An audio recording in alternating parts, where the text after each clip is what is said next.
Good afternoon, or at least it is here. Okay, trying to get some things recorded on the No Mind. And so this is another journal from March 3rd of this year, 2010, the second of that day. The Mayan day was 7 Vulture, or wisdom, and it's called More No Mind.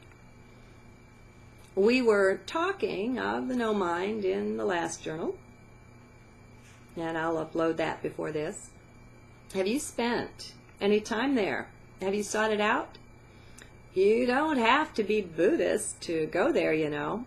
Many people talk about it, like Eckhart Tolle and so on. No, they may not call it that. Most of them don't, but they speak of it all the same.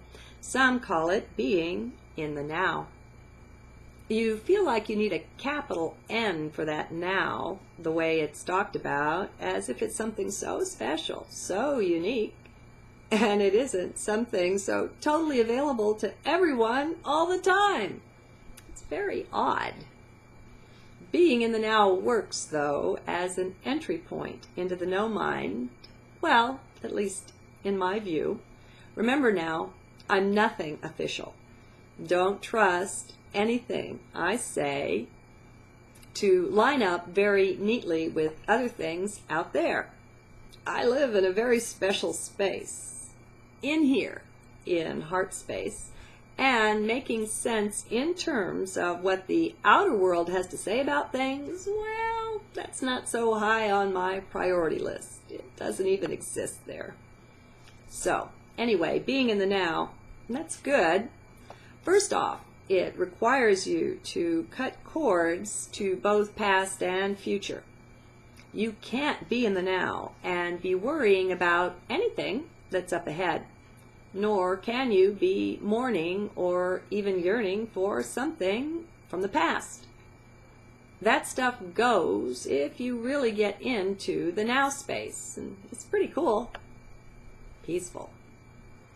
Heck, maybe getting into the now space is the beginner's training for the no mind. I never really took any outer instruction about the no mind. I just came across it in a few things I read on other topics and realized at some point that it would be a part of my journey home. Capital H. It was very unofficial. I don't set much store by things that are supposedly official anyway, methods and practices and things. What is official anyway? What does that mean? And if you think about it, you may realize that it just means, first of all, that some other mind like yours came up with something once upon a time and a bunch of other people agreed with him. It's usually a him. I mean, think about it. Who gets to say what's what? Huh? Who gave them the authority? Are they so much brighter than you are? Says who? Do you trust who's telling you that? I don't. Screw all that. Just leave it behind, at least for a little while. It will really help your journey into the no mind if you can do that. Just take another look at society, at what it really is, at the cultural underpinnings, and be open to have some new realizations about it. They may come, those new realizations, or they may not. Maybe not at first, anyway. A lot of times, what will come up first is some fear. Maybe a lot of fears. We don't usually realize how very plugged in we are, both to the society and the culture, to family and friends, to the peer group, and all the rest of that, until we determine to unplug for a while. That's the deal, though, and I'm living proof of it. People do come back from this journey, from their time spent in the no mind. No, you can't go into it with any guarantees whatsoever, of course. I mean, think about it. How ridiculous is that? Of course there are no promises. Promises are about future, you know.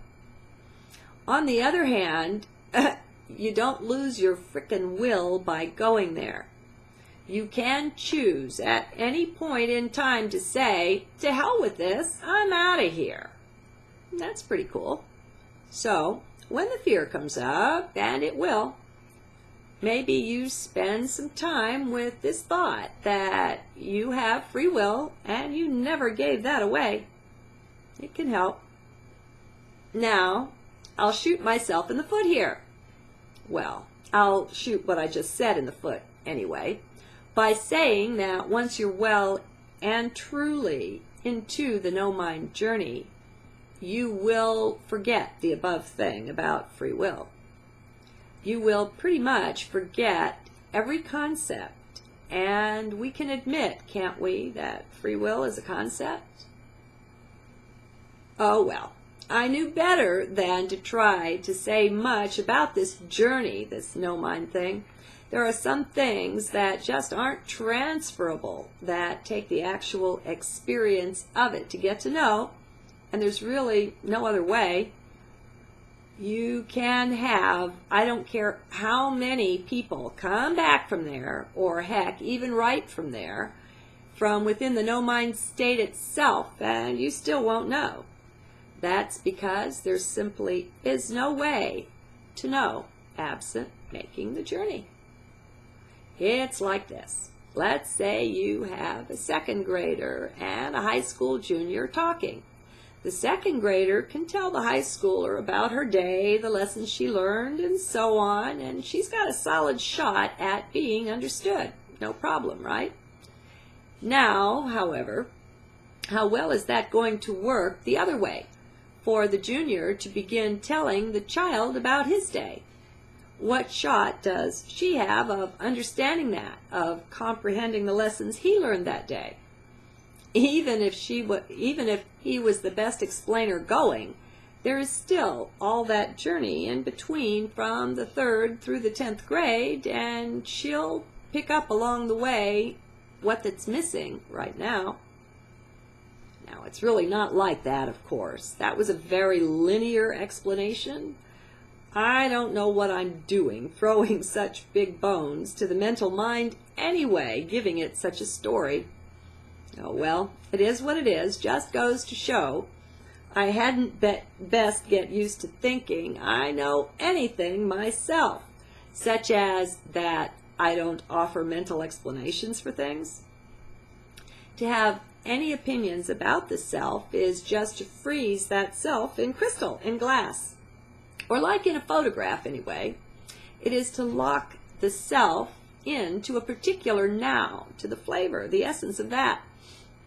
The big secret, once we learn to be in the now, is getting used to letting it go as it passes, and not to hang on to anything that was in it, of course.